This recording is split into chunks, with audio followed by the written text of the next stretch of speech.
Hello friends, I'm Hemant Agarwal, host and coordinator of webinar conducted by chshelpforum.com. This website is specifically relating to various issues that can be experienced in cooperative housing societies and will benefit both the housing societies as well as managing committee members and general members also. It has very simple language articles, draft of applications, webinar videos, and more will be added as and when time permits. This knowledge and experience sharing webinar is conducted in very simple, ordinary, non-technical and non-legal language and can be easily understood by everybody.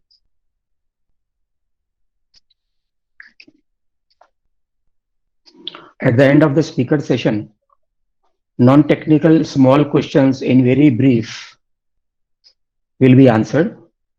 You may use the option of show of hand in your webinar display, and questions only relating to today's topic will be taken up and other questions will be ignored. I am joined with Advocate Vijay Singh Yadav and Advocate Ashish Dubey, who was our previous webinar's speaker, and many other lawyers also, and other experts and general members also. I welcome them, everybody. आपको जैसे पिछले webinar में, AGM के webinar में हमने discuss किया था कि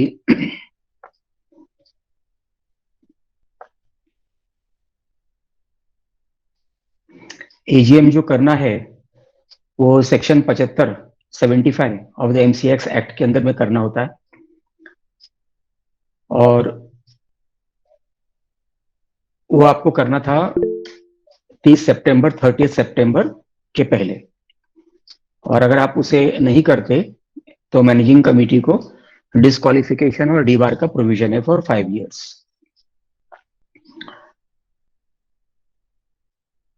अभी सरकार ने, महाराष्ट्र गवर्नमेंट ने किन्हीं कारणों से ये एजीएम की तारीख व ऑडिट की तारीख 3 महीने आगे बढ़ा दी है. जैसे कि उदाहरण के तौर पे 31 जुलाई तक आपको ऑडिट फिनिश करना था, अब वो 3 महीने आगे बढ़ा के अक्टूबर 31 तक कर दिया हुआ है. Your voice is not coming.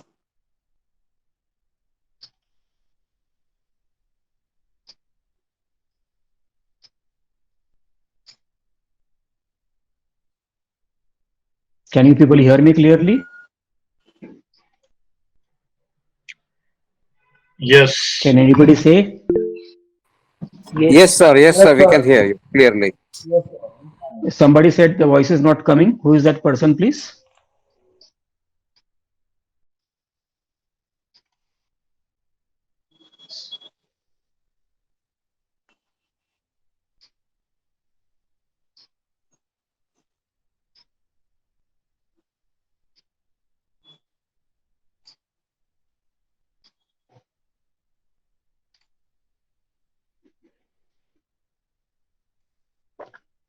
Okay.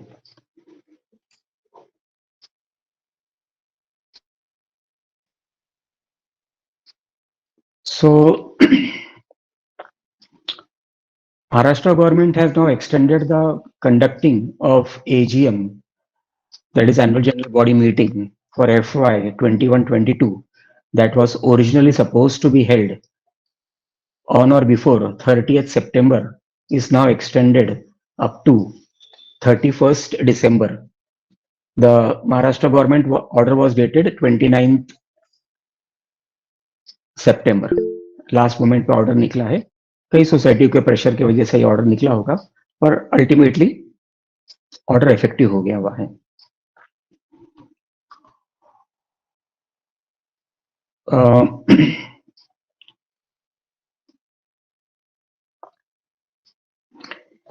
Major of the societies they have already conducted their AGM, but जिन्होंने नहीं कंडक्ट किया हुआ है उनको ये रिलीफ तो मिल ही गया हुआ है। और जो प्रोसिक्यूशन और जो पेनल्टी लगनी थी, 5,000 रुपए की पेनल्टी थी, और प्रोसिक्यूशन में ये था कि डिस्क्वालिफिकेशन और डिबारमेंट था फॉर 5 इयर्स। अब उसमें से वो छूट मिल के 31 दिसंबर तक चला गया हुआ है, उसके बाद में कोई एक्सटेंशन नहीं मिलेगा। ऑब्वियसली अगर 31 दिसंबर तक गया हुआ है तो बहुतेक ये एक्सटेंशन शायद अगले साल भी लागू पड़ जाएगा, बिकॉज आपके पास समय कम रहता है 2 एजीएम के बीच में। अभी कई ऐसे प्रश्न आ रहे हैं कि मुख्य प्रश्न ऐसे आते हैं कि मैंने तो एजीएम का नोटिस दे दिया हुआ था और हमारी एजीएम 28 या 29 या 30 सितंबर को करना था, तो क्या हम ये एजीएम कैंसिल कर सकते हैं? क्या हम इसे डिले कर सकते हैं up to 31st December? Well, the answer is yes, you can do it. You can cancel the AGM and you can delay it. The reason is simple, that the authority to decide,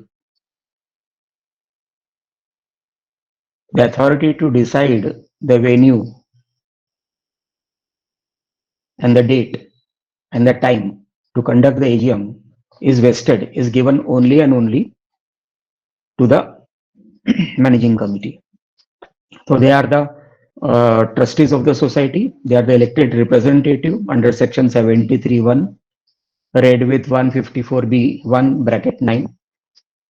So now when they are the authority, then they can of course change the date and timing and the venue as per their convenience. But proper prior notice has to be given, that is essential. एक और प्रश्न ऐसा आता है, कई questions आते हैं कि हम सोसाइटी के एजीएम यानी जनरल बॉडी को में वीडियो रिकॉर्डिंग कर सकते हैं या नहीं कर सकते, क्या वो मैंडेटरी है?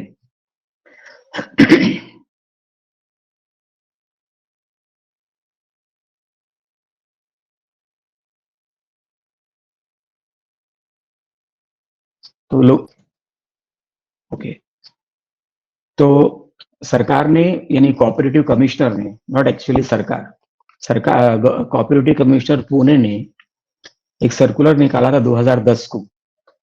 That circular is not mandatory, it is in the nature of a request to all the societies to video record the AGM. So does it have any mandatory value or compulsory value? No, it does not have. It is only having a persuasive value. It is only a circular issued by the Pune Commissioner. It is not having any act or rules that prescribes this particular thing.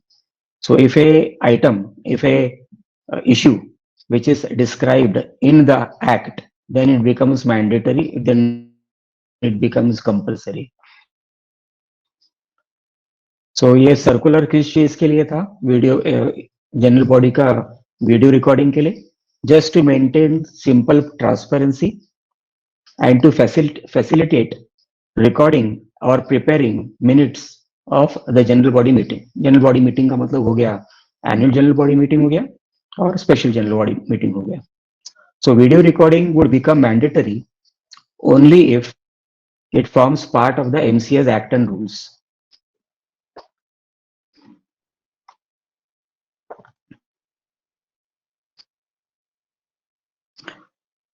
We will be not taking this lecture in extensive format because we have already covered AGM issues 2 times, and it is already there on our website, the video recording.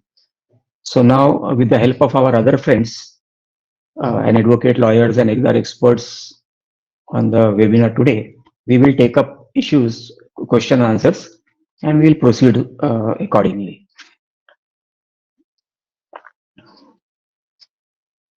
So anybody has any questions may raise up their hands and turn on their videos and ask their questions. Myself and advocate Ashish Dubey, and if anybody else also has their opinion, we are welcoming them also to answer.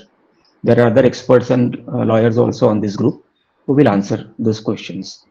So the webinar is open for questions by the participants. Please raise your hands and ask your questions, please.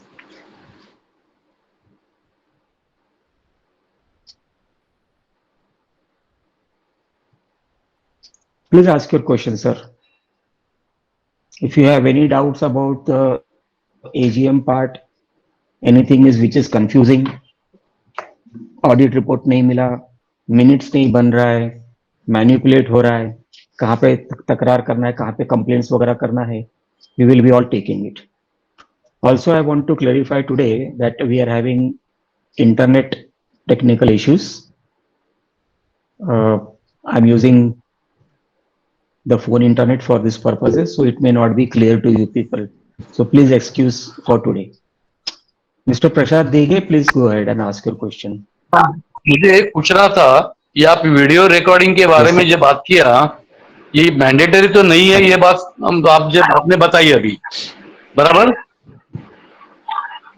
Yes sir. Mandatory नहीं है आपने बताया अभी, लेकिन मुझे एक करना था कि अगर ये वीडियो रिकॉर्डिंग करे तो ट्रांसपेरेंसी भी आ जाएगी, और जो बाहर लंबे रहते हैं, जो सोसाइटी में रहते नहीं है, वो भी ज्वाइन कर सकते हैं और उनका व्यू एक्सप्रेस कर सकते हैं और अपने क्वेश्चन भी पूछ सकते हैं।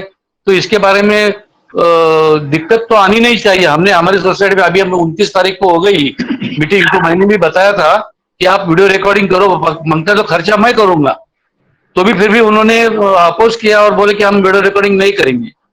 So this was ridiculous. तो इसके बारे में क्या करना चाहिए?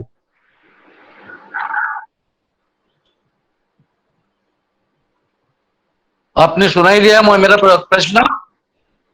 देखिए साहब, ऐसा है कि वीडियो रिकॉर्डिंग का जो दायित्व है वो सोसाइटी का है। ये खर्चे की बात है तो भी हम करने को तैयार है। फिर भी अगर उन लोगों को क्या है, हमारी सोसाइटी में 406 लोग है, बहुत बड़ी सोसाइटी है। मेरी आवाज आ रही है mister Ashish Dubey? Can you hear me? Yes sir, I can hear you. Can you hear me? Can you hear me? I am Prasad Dige. Yes Prasad ji, I can hear you. तो हमको जो चाहिए था कि बहुत से लोग बाहर रहते हैं। मैं बंबई में रहता हूँ और मेरा पुणे में। Your question is over.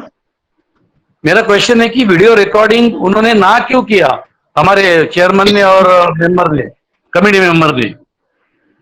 बोले जरूरत नहीं है, उसको खर्चा है। तो मेरा खर्चा मैं करता हूं, तो भी बोले कि नहीं हमको नहीं करना है। So what should we do? बहुत से मेंबर को लगता था कि वीडियो रिकॉर्डिंग हो जाए और हम भी उसमें, जैसा आज मैं तुम्हारे साथ बात कर रहा हूं वैसे उस टाइम भी हर एक मेंबर कंक्लूड हो गया सर? हाँ बताओ ना, अभी इसके बारे में क्या करना पड़ेगा आगे, प्लीज। ठीक है, आपका प्रश्न हो गया सर? हाँ हो गया होगा। ठीक है, आप अपने आप को म्यूट कर लो, मैं आपको जवाब देता हूँ, या तो दुबे साहब जवाब देंगे आपको। म्यूट हो गया, मैं म्यूट किया। ठीक है, अभी एजीएम करने का जो दायित्व है वो सोसाइटी का होता है, इंडिविजुअल का नहीं है। अगर इंडिविजुअल को एजीएम की रिकॉर्डिंग करना है तो उसको डेप्यूटी रजिस्ट्रार से अर्जी डाल के परमिशन लेना होगा, तभी वीडियो रिकॉर्डिंग हो सकता है। या तो ये अधिकार सोसाइटी का चेयरमैन भी दे सकता है वीडियो रिकॉर्डिंग करने के लिए। वीडियो रिकॉर्डिंग करना जनरल बॉडी के मिनट्स का ये जो अधिकार है ये सिर्फ और सिर्फ सोसाइटी को है, यानी मैनेजिंग कमेटी को। अगर आपको खुद पर्सनली रिकॉर्ड करना है या तो डेप्यूटी रजिस्ट्रार से आप परमिशन ले लो, रिटर्न परमिशन ले लो, या तो सोसाइटी के चेयरमैन से आप। नहीं, चेयरमैन ने ना क्यों किया कि नहीं करने का रिकॉर्डिंग? ये क्या बात है? ये तो गलत जमाना है लोकशाही का। ना क्यों किया या जो भी कुछ किया उसका प्रश्न का उत्तर मेरे पास नहीं है। जो कानूनी पोजीशन है मैं आपको क्या करना पड़ेगा? ना किया तो उसके ऊपर क्या करना पड़ेगा हमको? जैसे मैं आपको बताया, आप परमिशन ले लो पहले से, या तो चेयरमैन से परमिशन ले लो। नहीं, चेयरमैन ही नहीं दे रहा है ना, उसको नहीं चाहिए, बात करने के लिए नहीं चाहिए कोई। उनका ग्रुप ही बैठेंगे और उन लोग डिस्कस करेंगे और छोड़ देंगे। ऐसी बात हो गई है। आप रजिस्ट्रार से परमिशन ले लो। फिर कंप्लेंट रजिस्टर को कर सकते हो क्या इसके बारे में? ऐसी आप कंप्लेंट करिए, आपकी मर्जी है, कंप्लेंट आप जहां मर्जी आए चाहे कर सकते हैं, उसका कोई बंदिश बराबर, नहीं है। ये करना ही पड़ेगा कि अगर इसी बारे में सीधे एक छोटी बात है, वीडियो का रिकॉर्डिंग करना कुछ बड़ी बात नहीं थी, लेकिन ये भी इसके लिए भी ना करना, ये बात क्या उसके लिए क्या कायदा नहीं है, कुछ नहीं है वैसा कि नहीं करना, तो कोई करेगा ही नहीं वीडियो रिकॉर्डिंग, ऐसा कायदा भी नहीं है किधर। तो ये सब ये अगर आप मनमानी कारोबार है। ठीक है, अगर आप एक सोसाइटी में रहते हो तो सोसाइटी का कानून कायदा आपके ऊपर लागू पड़ता है। आपको दो ऑप्शन बताया मैंने, या तो चेयरमैन का परमिशन लो या तो डेप्यूटी रजिस्ट्रार का permission low, okay okay, thank you. बस इसके अलावा और कोई चारा नहीं है। ठीक है ठीक है ठीक है, बराबर है आपका।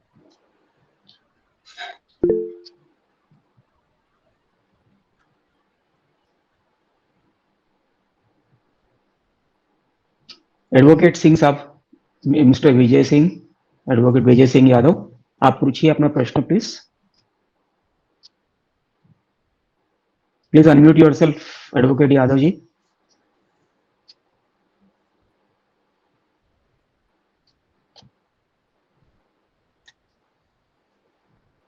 Good evening sir. नमस्ते सर, पूछिए सर। एक्चुअली आपने बताया कि एजीएम जो है 30 सितंबर से पहले होना चाहिए, and as per bylaws 94 there is no extension of the AGM to be conducted, means beyond to the 30th September, and you say that Yes, it is sir. to this is you can ask the permission for extension, but the already bylaw says there is no further extension. It was previously it was given the extension for 1 month or 2 months, so you can have from the registrar, but as per the bylaws 94 now it is stopped, and beyond 30th September there is no further extension on the conducting the AGM. Now what is to be done for that?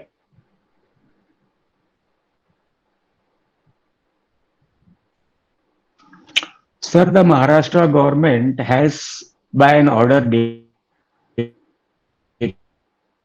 29 September 22, it is an order which has granted extension of conducting AGM by 3 months. So hence now your AGM you can conduct up to 31st December 2022. This is only for this financial year, that is financial year 21-22 only, not for the next FY. तो जो section 75 में लिखा हुआ है, don't go by the bylaws. The act and the rules will supersede the bylaws always. So the act says on or before 30th September, and the act will be superseded by a government order. So the government order as of today is 31st December 2022 for conducting the AGM. जिन्होंने कर लिया है बात खत्म हो गई उनकी, जिन्होंने नहीं किया हुआ है उनको एक्सटेंशन ये मिल गया हुआ है। जिनका एजीएम लास्ट डेज में रखा हुआ था 29, 30, 28 वगैरह, वो अगर चाहते, आज तो खैर पहले अक्टूबर हो गई है, वो अगर चाहते तो वो एक्सटेंशन अपना एजीएम कैंसिल करके एडजर्न करके 31 दिसंबर तक कर सकते थे। जिन्होंने किसी कारणवश नोटिस नहीं इश्यू किया, कुछ लोगों ने एजीएम कर लिया, कुछ लोगों के एजीएम लास्ट डेट्स पे रखे हुए थे, जैसे 28 है, 29 है, 30 सितंबर को, कुछ लोगों ने नोटिस तक नहीं इश्यू किया, तो उन सारा का सारा it circumvents because of this particular government order which has allowed a extension of conducting AGM up to 31st December. So, sir, you say that it is the letter issued on 22nd September of 2022. 29 September. Sorry, 29 September of 2022. You mean to say? Yes, sir. Yes, sir. Then there is what is the procedure left for the AGM? See, 15 days before you are giving the 14 days time you are giving to the members for the going through the agenda points, and which is now which way it is going. I am not understanding the government is taking what and when. Some people have done it, some people have not done it, and that could have been given quite long before. Even my society is not at all. You cannot question my society is not at all following any of the rules and regulations. Well, it is a usual thing with most societies कि वो अपना कानून कायदा खुद का मन माने का मन मर्जी का करते हैं, तो उसमें कोई आश्चर्य की बात नहीं। डिस्प्यूट इसीलिए रेज हो रहा है कोऑपरेटिव सेक्टर में, खास करके क्योंकि इतने ढेर सारे फ्लैट्स बनते जा रहे हैं अलग अलग महाराष्ट्र के सिटीज में। एसोसिएशन, वेलफेयर एसोसिएशन की जगह में अब सोसाइटीज बनती जा रही है, तो ये सारे डिस्प्यूट्स आने ही आने वाले हैं। It is become literally unmanageable even for the government to handle this thing. So hence जैसे इट इज एविडेंट नाउ कि एजीएम की घोषणा आप एक महीने पहले भी कर सकते थे, लेकिन आपने लास्ट मोमेंट पे किया ताकि वो सोसाइटीज जिन्होंने एजीएम के नोटिस तक नहीं बांटी थी, जो कि डिस्क्वालीफाई हो जाते हैं अपने ऑफेंस और वायलेशंस के कारण, अब वो सारा का सारा सर्कमवेंट हो गया, माफ हो गया, और उनको अपॉर्चुनिटी मिल गई 31 दिसंबर 2022 तक करने की है। तो okay sir, thank you, Advocate Yadav ji, for joining in. Next question is by Shiv Prasad Shetty. हाय हेमंत जी, मेरा क्वेरी एजीएम से रिलेटेड है। Please turn on your video. Please turn on your video also, please. Okay sir, या hello, yes sir. तो मेरा query Yes, Mr. Shetty, please go ahead. या AGM से related जो query है मेरा, हमारा सोसाइटी में फॉर मल्टीपल इयर्स एजीएम नहीं हुआ है because of non availability of the secretary और sometimes the chairman. So it's a small society, it's a 16 unit society. So उसमें काफी सालों से नहीं हुए। अभी पिछले वीक हम लोगों ने एजीएम कंडक्ट किया, तो उसमें हमारा मेजर पॉइंट ये था कि जो एग्जिस्टिंग बॉडी है उसको स्क्रैप करते हैं और न्यू फॉर्म करते हैं जो कि टाइम दे सके, because it's been like more than 7 और 8 ईयर्स एटलीस्ट जहां जब से एजीएम नहीं हुआ है, and the condition of the building is also getting poorer. तो उस कारण से हम लोग अभी आगे जाके रीडेवलपमेंट का प्लान कर रहे हैं, रीडेवलपमेंट में डालने के लिए। तो हमको ऐसे लोग चाहिए जो अवेलेबल रहे। तो उस एजीएम में हम लोगों ने कुछ नए मेंबर्स को ऐड किए हैं जो अवेलेबल रहते हैं। तो अभी मेरा रिसेंटली ऑडिटर से बात हुआ, तो उन्होंने जो सोसाइटी के फाइनेंशियल ऑडिट करते हैं उससे बात हुआ, तो उनसे पता चला कि we can not directly elect one for the new body, it has to be taken care of by an election officer. तो इसके बारे में मुझे थोड़ा सा क्लैरिफिकेशन चाहिए था कि ये जो इलेक्टेड बॉडी है वो वैलिड रहेगा या उसको स्क्रैप करना पड़ेगा या फिर अलग कुछ प्रोसेस फॉलो करना पड़ेगा।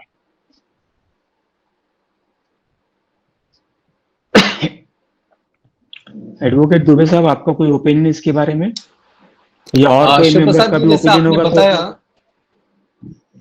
Yes sir, go ahead last please. इतने साल में एजीएम हुआ ही नहीं, वो तो इटसेल्फ वायलेशन ऑफ लॉ है। बट अगर अब आप लोग सोच रहे हैं कि एक नई जनरल बॉडी बना के और इस कमेटी को कंटिन्यू करें, और आपको इलेक्शन ऑफिसर की हेल्प तो लेनी पड़ेगी, भले छोटी सोसाइटी है तो, क्योंकि पास्ट की चीजें इतनी मैं सोच चुकी हूँ ऑलरेडी आपकी, कि जो नई कमेटी बनेगी उसके ऊपर पिछला बर्डन जरूर रह जाएगा। तो व्हाट आई विल सजेस्ट कि आप डिप्यूटी रजिस्ट्रार को एक एप्लीकेशन कीजिए to appoint this election officer for your society. He will interfere and he will continue the work for your society. Once he will elect the committee, then वो committee फिर continuation में जा सकती है as per the bylaws जैसे भी है। तो आपको एक एप्लीकेशन करनी है आपके वार्ड के डिप्यूटी रजिस्ट्रार को, और मेंशनिंग द थिंग्स कि जो भी आज तक का जिस हिसाब से हुआ है, आपके यहाँ पे कमेटी थी नहीं, या थी तो वो बराबर काम नहीं कर रही थी, और एट प्रेजेंट कोई भी नहीं है, और you wanted to elect a new committee, उनके गाइडलाइन के हिसाब से फिर आप एक नया मैनेजिंग कमेटी इलेक्ट कर सकते हैं। इन केस अगर आपके यहाँ पे नए कमेटी में भी कोई रेडी नहीं है, जैसा आपने बताया लोगों के पास टाइम नहीं है और कोई भी चेयरमैनशिप या सेक्रेटरीशिप लेने के लिए रेडी नहीं है, तो आप कोई भी एक मेंबर ये एक लेटर बोल दीजिए या कंप्लेंट बोल दीजिए, एप्लीकेशन बोल दीजिए, डिप्यूटी रजिस्ट्रार को एक एप्लीकेशन कीजिए टू अपॉइंट एडमिनिस्ट्रेटर। तो जो एडमिनिस्ट्रेटर आएगा आपके सोसाइटी में, वो सारा काम मैनेजिंग कमेटी का हैंडल करेगा, और उसके द्वारा फिर आपका एजीएम से लेके जो भी सोसाइटी के बायलॉज हैं वो फॉलो किए जाएंगे। Okay thank you very much Ashish ji. So उसमें जस्ट एक छोटा सा फॉलो अप क्वेश्चन रहेगा मेरा. Can I ask? हाँ सर. हाँ, तो Yes, मेरा please, go ahead. क्वेश्चन ये है कि अभी जो हम लोग ने लास्ट वीक जो अपॉइंट किए हैं नए नए बॉडी, तो वो वैलिड नहीं रहता in this case, in this scenario? यानी अपॉइंट कैसे किए हुए हैं? ऐसे मन से अपॉइंट कर दिए हैं या एजीएम वोटिंग प्रोसेस? एजीएम हम लोग ने किया था, तो उसमें ऑलमोस्ट 16 में से 13 मेंबर्स अवेलेबल थे. तो हाँ. एक ही पर्सन का 3 फ्लैग्स है, तो उसको हम लोग 3 यूनिट्स काउंट करते हैं. तो वो पर्सन अवेलेबल नहीं था, वो फैमिली अवेलेबल नहीं था. बाकी सारे लोग अवेलेबल थे और यूनानिमसली हम लोग ने जो 3 अवेलेबल है उनको जो टाइम दे सकते हैं उन लोगों को अपॉइंट किया हुआ है. What I understood Shiv Prasad ji कि अभी तक जो भी कमेटी आपके बिल्डिंग में बनी थी वो कोई लॉफुली नहीं बनी थी. मतलब ऐसे ही उठ के आप लोग ने बना दिया, आप चेयरमैन बन जाओ, आप सेक्रेटरी बन जाओ, ट्रेजरर बन जाओ, अपन मिलके चलाते हैं, इस तरीके से चल रही थी. बट ओल्ड वन आप बोल रहे हैं कि नया वाला? नहीं, मैं दोनों की बात कर रहा हूँ. नए वाले में भी आप लोगों ने इलेक्शन का प्रोसेस फॉलो किया नहीं है. विदाउट इलेक्शन आपने कमेटी बना दी है, तो that is null and void. तो आपको पहले तो इलेक्शन करवाना है सोसाइटी में, और उस इलेक्शन के लिए आपको इलेक्शन ऑफिसर लगेगा जो कि प्रॉपर वे में इलेक्शन करवाएगा. और उसके बाद जो कमेटी फॉर्म होगी वो बाय लॉ के हिसाब से आपकी परफेक्ट चलेगी. फिर अभी जो आप कमेटी बोल रहे हैं वो तो आपस में सहमति करके, ठीक है भाई ये देख पाएंगे तो आप चेयरमैन बन जाओ, आप सेक्रेटरी बन जाओ. ये ऐसे नहीं चलता. ये सोसाइटी जो है इस तरीके से नहीं चलती है. आपको प्रॉपरली इलेक्शन करवाना पड़ेगा. अदरवाइज जिस तरीके से आप लोगों ने कमेटी बनाई हुई है उसके लिए हुए सारे डिसीजन नल एंड वॉइड रहेंगे, जीरो पे जाएंगे, स्क्रैप कर देंगे एंड सोसाइटी फॉल्ट में आएगी. तो अर्लियर तो आपको इलेक्शन करवाना है. इलेक्शन के लिए आप डिप्टी रजिस्ट्रार को एक एप्लीकेशन कीजिए, वो पूरा अरेंजमेंट करके देंगे. और अगर सोसाइटी में कोई भी ये सारे जिम्मेदारी लेने के लिए रेडी नहीं है तो आप फिर डिप्टी रजिस्ट्रार को एक एप्लीकेशन कीजिए for appointing an administrator. Administrator आके सोसाइटी का सारा काम संभालेगा और सोसाइटी को वो पे करना होता है उसके लिए जो भी एक अमाउंट होता है. बट कोशिश कीजिए कि और ये इलेक्शन का प्रोसेस कितना लॉन्ग रहता है सर? Any idea? वो पूरा आपको लंबा प्रोसेस है. हमने इस पे पूरा एक वेबिनार किया हुआ है हेमंत सर ने. आप वो अगर सर्च करेंगे तो पूरे कंप्लीटली आपको डिटेल्स मिल जाएंगे sir. Okay, thank you very much sir. Mr. Shetty, I will also like to add to what Advocate Ashish has said. हाँ सर. आपने ये भी बताया अपने दोस्तों के कि आपकी सोसाइटी शायद रीडेवलपमेंट के प्रोसेस में जाना चाहती है. यस. अब रीडेवलपमेंट के प्रोसेस के समय जब वो डेवलपमेंट एग्रीमेंट वगैरह डॉक्यूमेंट जब साइन होगा तो उसलिए उसको कहते हैं कानून में duly constituted managing committee. Okay. Duly constituted का मतलब ये हुआ कि it should be duly elected. Duly elected का मतलब ये हुआ कि जो आपका इलेक्शन ऑफिसर या रिटर्निंग ऑफिसर जिसको टिपिकली कहा जाता है वो उसका आपको सर्टिफिकेट लगेगा कि मैंने अनिल को, सुनील को, सुरेश को, रमेश को इलेक्ट किया हुआ है, इस कमेटी के गठित में करता हूं. तो ये फला फला मेंबर्स मैनेजिंग कमेटी में गठित, उसका ये इलेक्शन रिपोर्ट लगेगा before the managing committee becomes legal. और मैंने उस रिटर्निंग ऑफिसर के नेतृत्व में नोटिस के अंडर में इलेक्शन के बाद में वो एक दूसरा मैनेजिंग कमेटी मीटिंग कॉल करेगा. वो कॉल करने का काम भी रिटर्निंग ऑफिसर का ही है. और मैनेजिंग कमेटी की मीटिंग की नोटिस और सही वो रिटर्निंग ऑफिसर का होगा. उस मीटिंग में सभी मैनेजिंग कमेटी मेंबर जो चुने गए हैं वो प्रेजेंट होंगे और उस मैनेजिंग कमेटी मीटिंग में आप अपना चेयरमैन, सेक्रेटरी और ट्रेजरर को अपॉइंट करोगे. उसका एक सर्टिफिकेट आएगा. वो सर्टिफिकेट के लेके आप बैंक में जाओगे, खाता ओपन करोगे. उसके पहले आप खाता ओपन नहीं कर सकते. मतलब लाइक हम जैसे बनिए की दुकान चलाने का सोचते हैं, सोसाइटी हम वैसा नहीं चला पाएंगे. अधिकार होना चाहिए, नहीं तो क्या है सारा क्रिमिनल साइड में चला जाता है कि भाई चीटिंग में चला गया, अधिकार नहीं है, मिस रिप्रेजेंटेशन भी कर रहे हो. आप ये ध्यान रखो कि आज जनरल बॉडी में आज जनरल बॉडी में आपस के सहमति में आपने कुछ भी कर लिया, लेकिन कल उठ के अगर कानून की कोर्ट में जाता है, कानून कचहरी में जाता है, तो उस समय ये सारी चीजें बाहर निकल के आएंगी. तो ये सारी चीजों को अवॉइड करने के लिए रिटर्निंग ऑफिसर को अपॉइंट करना जरूरी है। आप सोसाइटी में से आपस में ही रिटर्निंग ऑफिसर अपॉइंट कर सकते हैं। ओके ओके सर, ठीक है, जैसे आपके 16 मेंबर की सोसाइटी है, उसमें से हाँ। एक किसी को रिटर्निंग ऑफिसर अपॉइंट कर दो। हम्म ऑनलाइन ट्रेनिंग है उसके लिए, हम्म एक दिन का ऑनलाइन ट्रेनिंग लेना है। कुछ 700 ओके 500 से 800 रुपए के बीच में फीस है। ऑनलाइन ही हाँ सर्टिफिकेट भी डाउनलोड हो जाता है।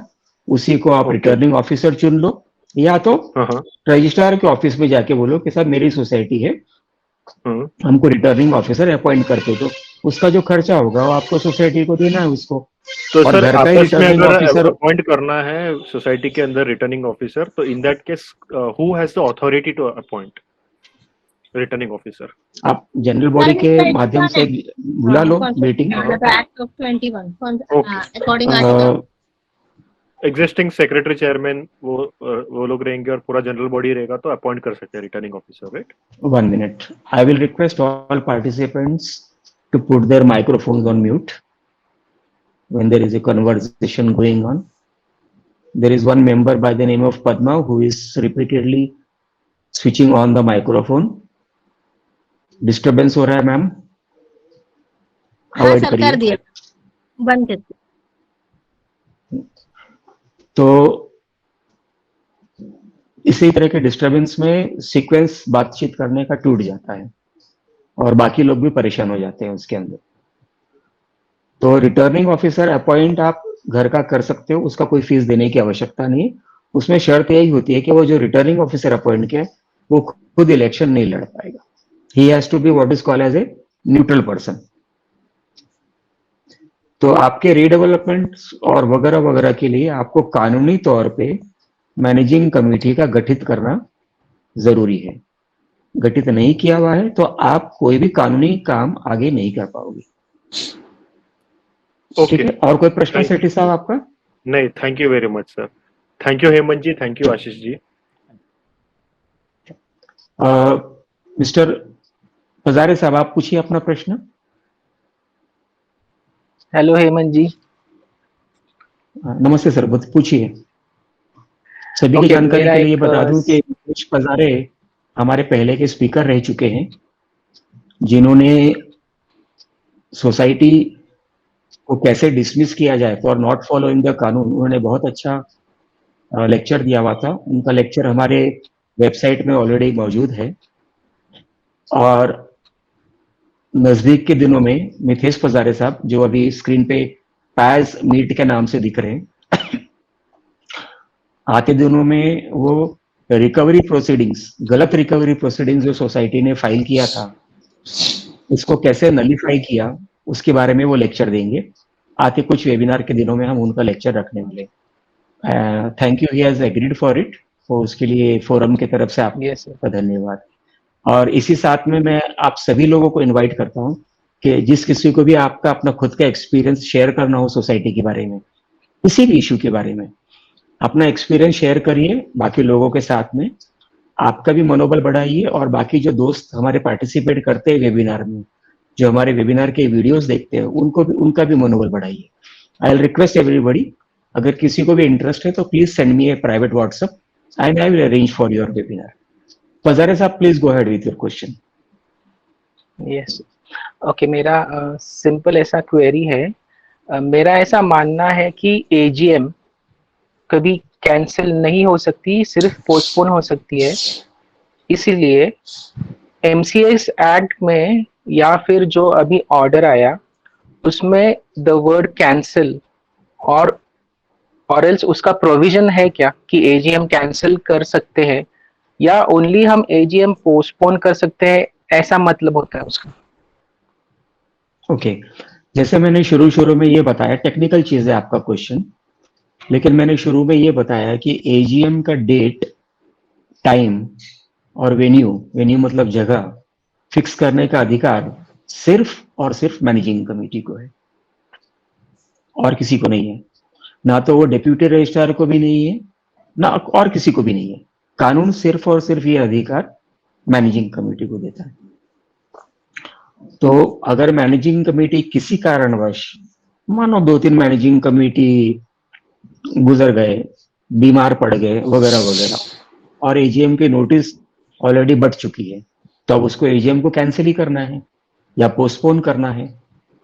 तो आप शब्दों को ना पकड़े, कैंसिल करना, पोस्टपोन करना। पोस्टपोन का मतलब ये हो जाता है कि आपको 30 दिनों में कंडक्ट करना है वो, मतलब एडजर्नमेंट की वैल्यूएशन के हिसाब से 30 दिनों के अंदर आपको कंडक्ट करना है। आपने कैंसिल कर दिया तो वो नया जो तारीख है वो एजीएम की डेट तारीख, उसका जो कानूनी दायरा है, हक है, अधिकार है, वो मैनेजिंग कमेटी को। तो आप उसे कैंसिल का शब्द दे दीजिए ओके या तो पोस्टपोन का दे दीजिए। लेकिन हाउएवर अगर आपने एजीएम शुरू कर दिया टाइम पे, दिन और तारीख पे शुरू कर दिया, चेयरमैन के अधिकार के अनुसार चेयरमैन उस पर्टिकुलर एजीएम को कई कारणों से एडजर्न कर सकता है। उसके लिए उसको जनरल बॉडी का परमिशन लेने की जरूरत नहीं है। वो जो अधिकार है वो सिर्फ और सिर्फ चेयरमैन को है। एडजर्न कर देता है कि भाई मेंबर शोर कर रहे हैं, गाली गलौज कर रहे हैं, सेक्रेटरी बीमार पड़ गया, मैनेजिंग कमेटी में कोई जवाब देने वाला नहीं रहा, लाइट चली गई, एसी बंद हो गया, ये हो गया, वो कोई भी कारण, इमेजिनरी कारण सोच लो, मनमानी वाला कारण सोच लो आप, और वो कारण दिखा के आप एजीएम एडजर्न कर सकते हो। एडजर्न करने का जो अधिकार है सिर्फ चेयरमैन को है, लेकिन उसका एक छोटा सा प्रोसीजर फॉलो करना है। एडजर्न करने के पहले चेयरमैन को यह घोषित करना पड़ेगा कि मैं एजीएम को इस कारण से एडजर्न कर रहा हूं। कारण जैसे ये हो सकता है कि भाई 4 मैनेजिंग कमेटी शराब पी के आ गए हैं, मैं एजीएम कंडक्ट नहीं होने देता हूं, मैं शराबी नहीं हूं, वगैरह वगैरह, तो मैं उस एजीएम को एडजर्न करता हूं। मतलब जो कारण है उसको उस एजीएम के मिनट्स में रिकॉर्ड करना पड़ेगा। अगर आप एडजर्न कर रहे हो तो मिनट्स को रिकॉर्ड करना है, मिनट्स में, कि क्या कारण से आपने एजीएम को एडजर्न किया। क्यों रिकॉर्ड करना है? क्योंकि डिस्प्यूट के समय यही आपका कारण जो रिकॉर्डेड है वो काम आने वाला है। ठीक है, कोई और प्रश्न Okay. मितेश जी? हाँ, यानी हमारा सोसाइटी का एजीएम उन्होंने कैंसिल कर दिया जो 30th को होने वाला था। सो अभी जो नेक्स्ट एजीएम होगा दैट विल बी वो कंप्लीटली न्यू, एजेंडा भी अलग हो सकता है, करेक्ट? एजेंडा सेम भी रख सकते हो, अलग होगा, लेकिन नोटिस की तारीख और सारी चीजें जो है वो बदली हो जाएंगी। एजेंडा की आइटम्स आप सेम रख सकते हो, वो अधिकार भी सिर्फ और सिर्फ मैनेजिंग कमेटी को है, जनरल बॉडी को नहीं है। Okay sir, understood, thank you. Welcome. Okay, next question is by mister Shiva Londe. नमस्कार सर. नमस्कार सर. सर आमची 10 जुलैला एजीएम झाली होती आणि मॅनेजिंग कमिटीने 22 जुलैला एमओएम ज्या दिल्या तर ज्या ज्या साहेब शक्य खर्चावरती असेल तर साहेब शक्य असेल तर हिंदीमध्ये बोला, तर बाकी जे नॉन मराठी ऑडियंस है त्यांना पण समजमध्ये येईल. विनंती है साहब. Okay sir. ओके. हमारी एजीएम सर 10 जुलाई को हुई थी और कमिटी ने हमें 22 जुलाई को एमओएम भेजे थे. हमने जिस जिस खर्चे के ऊपर आक्षेप लिया था वो खर्चे उन्होंने एमओएम चेंज करके वो खर्चे हमने पास किए हैं सर एजीएम में, ऐसे बताया है. उसके लिए क्या कर सकते हैं सर? आशीष जी, अगर आप प्रश्न को समझे हो तो. नहीं सर, ओवर टू यू. मेरा इंटरनेट ठीक नहीं चल रहा है. शिवा साहेब, थोड़ा प्रश्न परत सांगा आणि स्पष्ट ओके सर. सांगा साहेब. सर 10 जुलाई को हमारा एजीएम हुआ था. प्रश्न फिर से बोलिए आप. 1 जुलाई को आपका एजीएम हुआ. 10 जुलाई को हमारा एजीएम हुआ था सर. और 10 जुलाई को ओके. हाँ, तो एजीएम में हमने जो जो जिन जिन मुद्दों के ऊपर खर्चे के ऊपर आक्षेप लिया था, डिस्प्यूट किया था, तो वही उन्होंने जब 22 जुलाई को हमें एमओएम प्रसिद्ध किया गया तो उसमें वो खर्चे पास दिखाए. हमने उसके ऊपर आक्षेप जो लिया था, डिस्प्यूट किया था, तो कमेटी ने उसको पास किया है कि ये पैसे खर्चे के ऊपर कोई आक्षेप नहीं है और एक खर्चे को सहमति दी है. तो इसके लिए क्या कर सकते हैं सर? ओके. जो minutes of meeting MOM, correct? Yes sir. तो मिनट्स ऑफ मीटिंग का मतलब है पिछला एजीएम का मिनट्स ऑफ मीटिंग होगा. नहीं, इसी मिनट इसी करेक्ट है? 10 जुलाई को जो 10 जुलाई को जो मीटिंग हुआ था ना सर, ये एजीएम, अच्छा, उसको एमओएम ऑलरेडी मिल चुका है आपको? हाँ वही एजीएम उन्होंने 22 जुलाई को दिया हुआ है। तो एजीएम में चेंज किया है उन्होंने, हमने जिन जिन खर्चों के ऊपर, मुद्दों के ऊपर जो ये लिया था, डिस्प्यूट किया था ना, तो उन्होंने सबको जब डिस्ट्रीब्यूट किया एमओएम, उसमें चेंज करके दिया कि ये मुद्दे पास हुए, ये खर्चे पास हुए करके। अभी कई बार ऐसा होता है, कई बार नहीं, ज्यादातर ऐसा हर सोसाइटी में करते हैं। Typically most societies, majority of the societies में इस तरह की बदमाशियां होती हैं। हमारे वेबिनार में भी आप सुनेंगे तो कई मेंबरों के ऐसे कंप्लेंट्स हैं। अब इसका समाधान करने के लिए ऐसा है कि अगर मिनट्स गलत बना हुआ है तो आपको उसे कोऑपरेटिव कोर्ट में चैलेंज करना है। चैलेंज करने के लिए मिनट्स लगेगा आपको, साथ में आपके साथ में कम से कम 3-4 और लोग लगेंगे जो एफिडेविट पे ये कह सके कि ये चीजें पास नहीं हुई थी, ये गलत है, मैं एजीएम में हाजिर था। तो 4-5 लोग आपको चाहिए होंगे, वो लोग होने चाहिए जो उस मीटिंग में प्रेजेंट थे और उनका अटेंडेंस में सिग्नेचर था। अगर वो ऐसा कहते हैं एफिडेविट के माध्यम से कि मैं इस मीटिंग में प्रेजेंट था, ये पास नहीं हुआ है और इसको सेट असाइड करना चाहिए या क्रैश करना चाहिए इस मिनट्स को या रेजोल्यूशन को। कोऑपरेटिव कोर्ट सुनवाई करती है, मैनेजिंग कमेटी को अपॉर्चुनिटी दिया जाता है कि भाई ये जो कंप्लेंट आया हुआ है मेरे पास में, इसका आप जवाब तलब दो। तो उसमें मैनेजिंग कमेटी बोल सकती है कि मैंने ये पास किया हुआ है। ये हमारे दूसरे और 10 विटनेस हैं जो ये कहते हैं कि ये पास हुआ है। आपने 5 विटनेस खड़े किए, वो शायद 10 विटनेस कर दें, क्योंकि वो मैनेजिंग कमेटी वो सब बदमाशी करने में एक्सपर्ट होते हैं। तो इस तरीके से कानून कचहरी का मामला चलेगा। अगर आप ये प्रूव कर पाए, समझो आपने ऑडियो रिकॉर्डिंग चुपचाप कर लिया जेब में मोबाइल रख के या रिकॉर्डर रख के वगैरह, या तो कोऑपरेटिव कमिश्नर के सर्कुलर के अनुसार आपने सोसाइटी ने वीडियो रिकॉर्डिंग किया हुआ हो, या आपने रजिस्ट्रार से परमिशन लेके अपना खुद का प्राइवेट वीडियो रिकॉर्डिंग अरेंज किया हुआ हो, या तो आपके मीटिंग के जगह पे सीसीटीवी कैमरा लगा हुआ है विथ माइक्रोफोन और उसमें रिकॉर्डिंग कैप्चर हुआ। कहीं ना कहीं आपको सबूत जमा करना है उस चीज का। शुरुआत होगी, सोसाइटी को नोटिस देना है कि आपने ये मिनट्स गलत बनाया हुआ, ये चीजें नहीं थी, और वो 5 लोगों का सिग्नेचर लेना है और उनको बोलना है कि भैया आप अमेंड करो, नहीं तो मैं इसको एक तो पुलिस स्टेशन में कंप्लेन करूंगा for miss representation, cheating and fraud. ये 3-4 सेक्शन लगेंगे आपको। 5 के सही से आप क्रिमिनल एफआईआर भी कर सकते हो और कोऑपरेटिव कोर्ट में ग्रीवेंस पिटीशन भी फाइल कर सकते हो। आपके पास अगर सबूत है तो आपके फेवर में ऑर्डर पक्का आ जाएगा। कानून में देखो कैसा है, एक तराजू की तरह है, उसका ज्यादा सबूत है ना, तो उसके फेवर में आएगा। एनीवे सर, और कोई प्रश्न है आपका? छोटा एक प्रश्न था दूसरा सर, इसके बारे Yes. में ना, एजीएम के बारे में दूसरा प्रश्न मेरा 154/23 3 के अनुसार हमारा सुनवाई हुआ था, कमिटी ने डॉक्युमेंट नहीं दिया था। 154B 23/3 नुसार सुनवाई झाली होती, 1 महिना झालाय, तो रजिस्ट्रार ने उसके ऊपर अभी तक कोई रिजल्ट नहीं दिया। उसके लिए कुछ टाइम लिमिट रहता है क्या sir?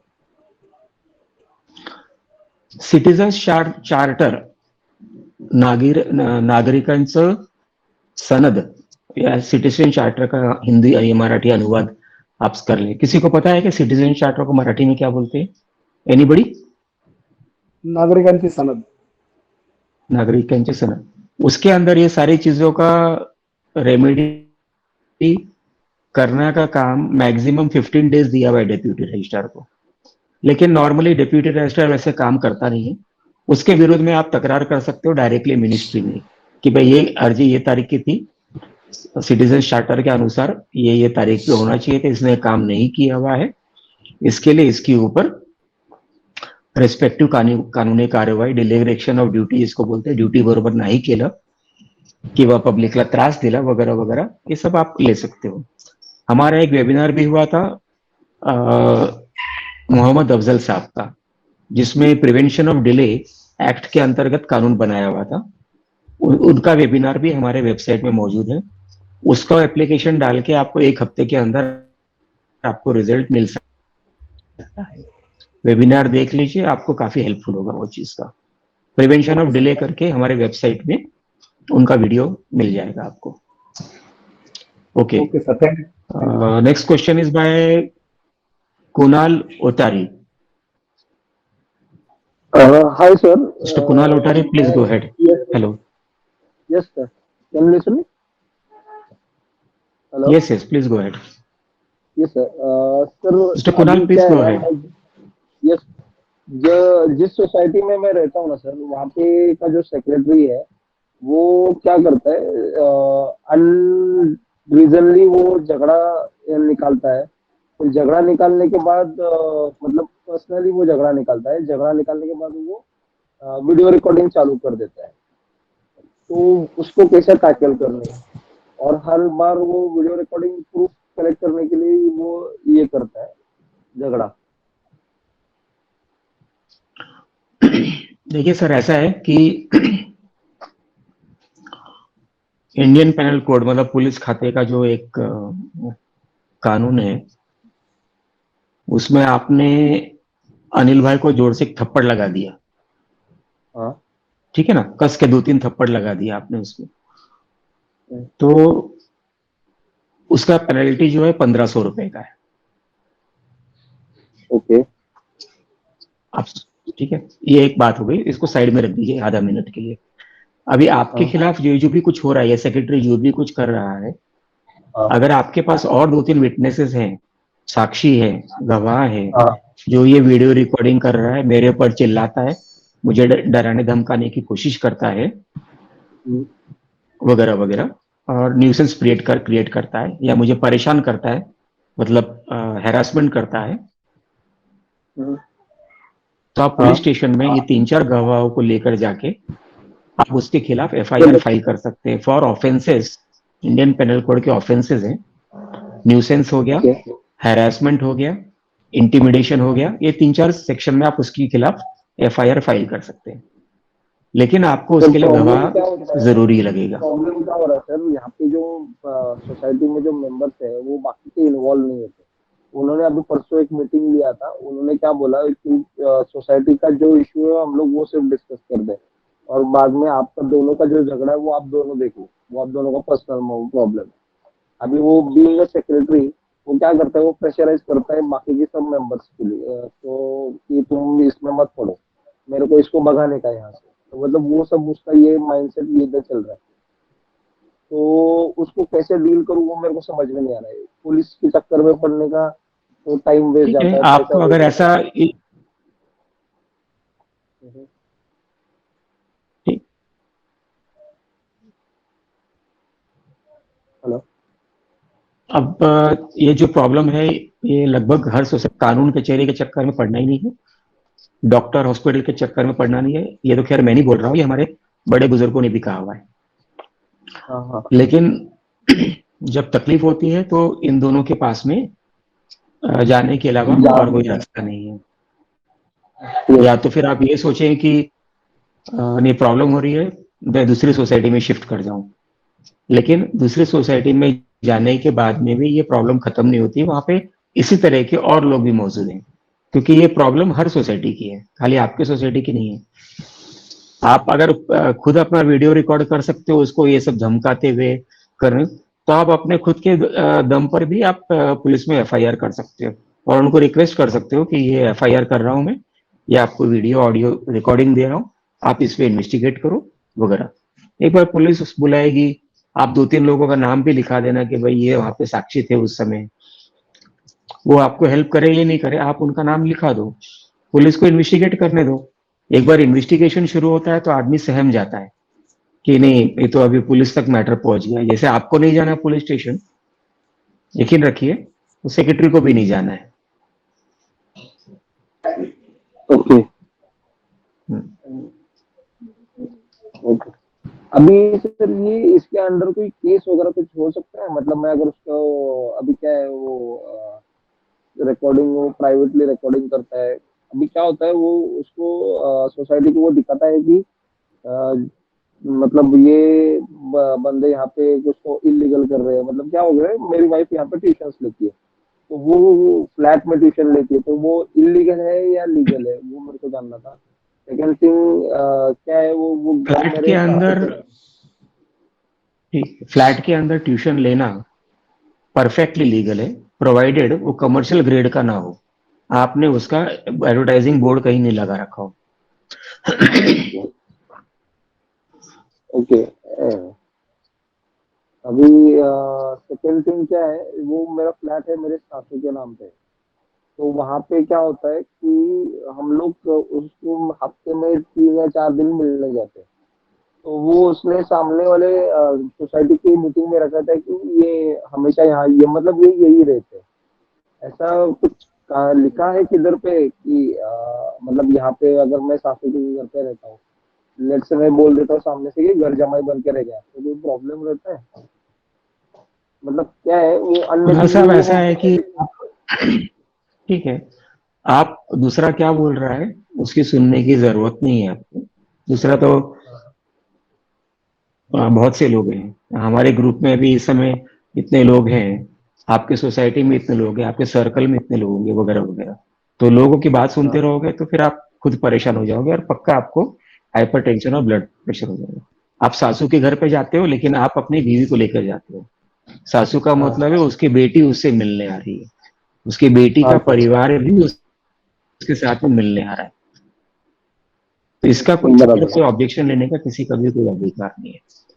Anyway, thank you mister Kunal for okay. Next question is by mister Prasad दिगे।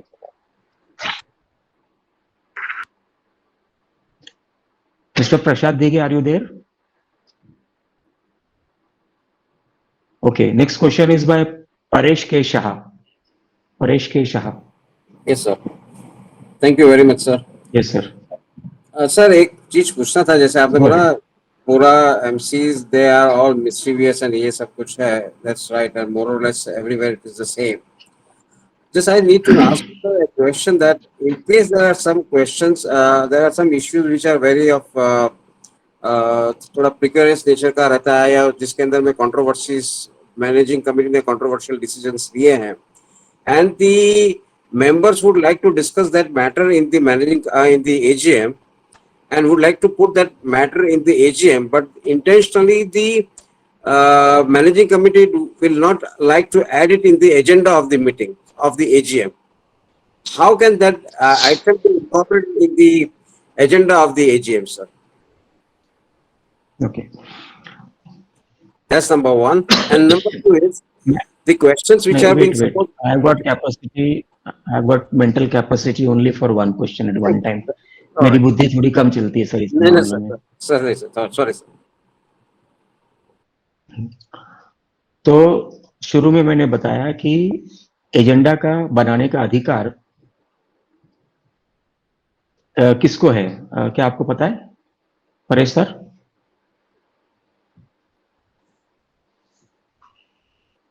अभी मैं आपसे 1-2 मिनट बातचीत करना चाहूंगा, आप अनम्यूट कर लीजिए प्लीज। हाँ, वो MC ही डिसाइड करेगी सर। MC का है, लेकिन जनरल बॉडी का 1/5 मेंबर जी 1/5 मेंबर यानी 20% मेंबर अगर एक एजेंडा पे साइन करके देते हैं कि we request you to take this agenda in the special general body meeting और एनुअल जनरल बॉडी मीटिंग, और उसको सबसे बेस्ट क्या होगा कि एक एजेंडा बना लो, 1 या 2 एजेंडा जो भी आपका है, प्रॉपरली कानून के दायरे के अंदर में होना चाहिए। रजिस्ट्रार को पत्र लिख दो कि भाई ये एजेंडा लेने का AGM में या SGM में लेने का मैनेजिंग कमेटी को डायरेक्शंस इश्यू करो अंडर सेक्शन 154B 27, बरोबर? ओके। तो डेप्यूटी रजिस्ट्रार को एप्लीकेशन डालना है, application under section 154B-27 red with section 76। और उसमें आप बोलो कि भाई हम लोग 1/5 मेंबर है, मिनिमम 1/5 मेंबर है, हम ये चाहते हैं कि ये वाला particular agenda general body meeting में लिया जाए, ऐसा डायरेक्शंस आप मैनेजिंग कमेटी को दो। डेप्यूटी रजिस्ट्रार आपको डायरेक्शन देने में हिचकिचाएगा नहीं, वो दे देगा, मे भी थोड़ा फॉलो अप करना पड़े, जैसा भी है वो। Right. वो डायरेक्शन देने के बाद में मैनेजिंग कमिटी उस डायरेक्शन और आपके एजेंडा को जनरल बॉडी मीटिंग में लेने में मजबूर हो जाएगी। आपको जो पर्पस था वो अचीव हो जाएगा।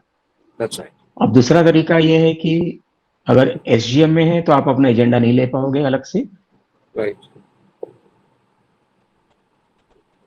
लेकिन एजीएम में अगर है और जी। चेयरमैन आपको लास्ट एजेंडा में अलाउ करता है, एजेंडा होता है ना लास्ट में, any other matter With the with permission of the permission chair. Of the With the chairman, permission. Yes. अगर उसमें अलाउ करता है तो वो नॉर्मल रूटीन कोर्स में आ जाएगा जी। और वो एजेंडा के पर जो रेजोल्यूशन बनेगा, हाँ, if he has to allow it. Okay. Okay. All right. Now, So, in but our earlier AGM video, I had said AGM को कंट्रोल करने का अधिकार सिर्फ प्रिसाइडिंग ऑफिसर को है, यानी कि चेयरमैन को। अगर चेयरमैन प्रेजेंट है तो वो प्रिसाइडिंग, और उस प्रेसिडेंट ऑफ द मीटिंग को बनाने के लिए आप जनरल बॉडी में से जिसमें किशन बोस है, उस प्रेसिडेंट को अपॉइंट करने के लिए मीटिंग के शुरू में सारे जनरल बॉडी के हमारे आपस का ही एक जनरल बॉडी का मेंबर आज का मीटिंग का प्रेसिडेंट बनेगा। Okay.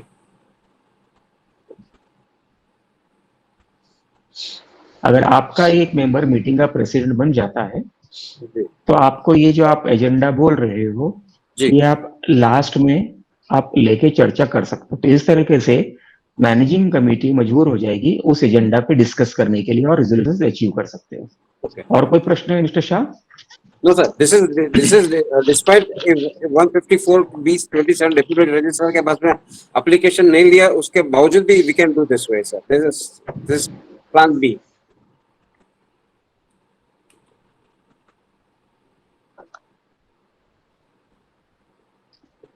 There are three modes. One mode is that application read Right. with section 76.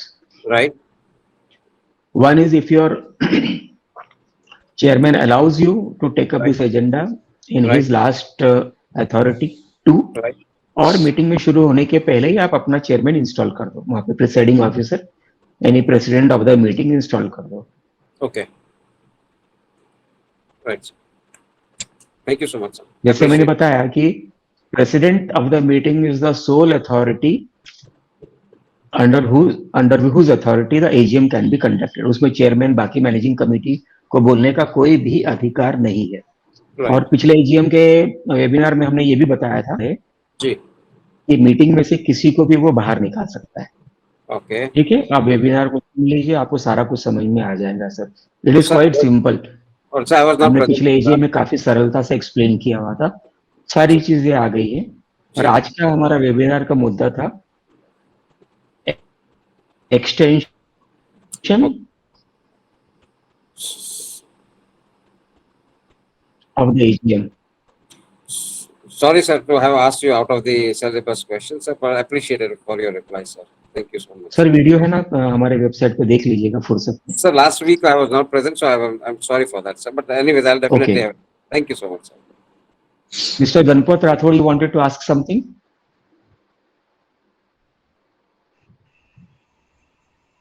Yes, sir.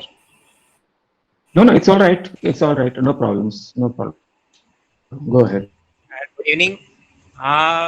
हमारी सोसाइटी में रिटर्निंग ऑफिसर जॉइंट कमिश्नर ने जॉइंट रजिस्ट्रार ने अपॉइंट किया था और 23 मार्च 22 No, we are among friends. There is no sorry business here. No problems about it. MC Mr. Ganpat Rathod, या sir, मेरी आवाज आ रही है? मेरी आवाज आ रही है सर? हेलो,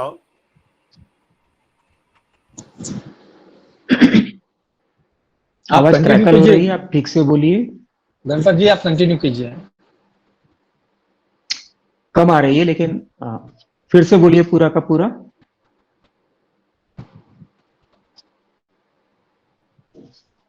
माइक अनम्यूट कीजिए गणपत जी, आपका माइक म्यूट पे है, अनम्यूट कीजिए। हेलो। हाँ जी। ओके, मिस्टर प्रसाद देखिए, आप अपना प्रश्न पूछिए। मिस्टर प्रसाद।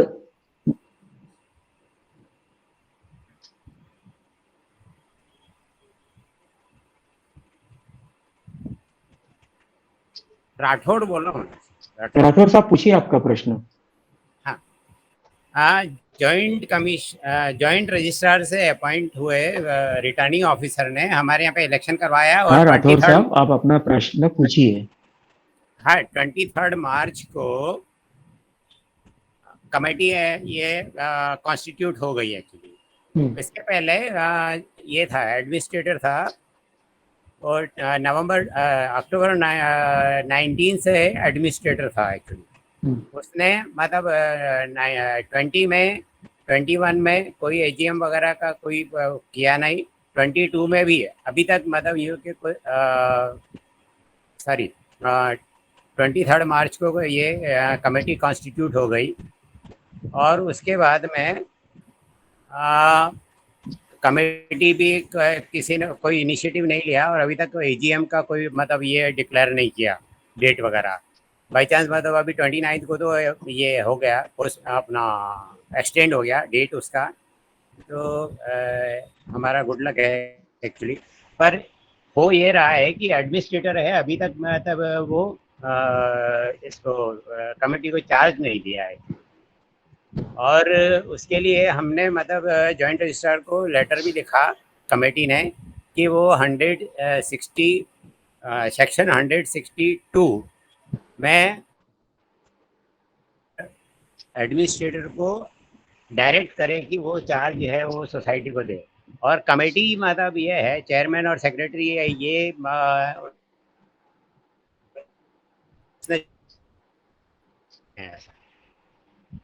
ये 160 सेक्शन 162 में डायरेक्शन है वो नहीं आ रहा है। 4 रिमाइंडर हम मतलब डाल चुके हैं लेटर लिखने के बाद में, तब भी अभी तक ये नहीं हो रहा है और उसकी वजह से एजीएम के लिए भी कोई इनिशिएटिव है वो नहीं ले रहा है और नहीं मतलब एक्चुअली वो 20 में नहीं हुआ, 21 में नहीं हुआ और अभी ये 22 का भी मतलब कुछ होगा या नहीं कुछ समझ में नहीं आ रहा है एक्चुअली। Meanwhile, मतलब the administrator is very adamant or not leaving the society actually, and not giving the charge, handing over the charge.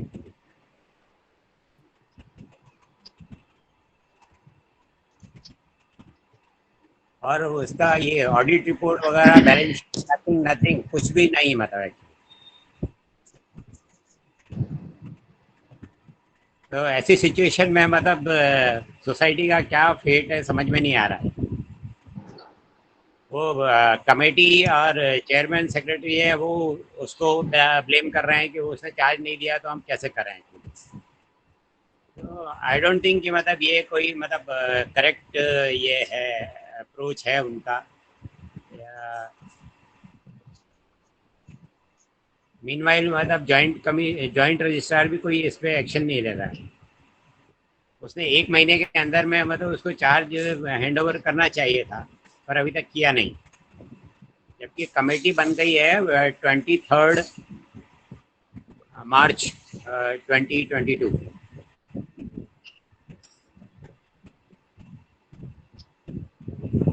अभी आगे मतलब एजीएम के लिए क्या करने का है। पिछले 3 सालों से तो 2 साल से हो ही नहीं रही। 20 में नहीं हुआ, 21 में भी नहीं हुआ एजीएम।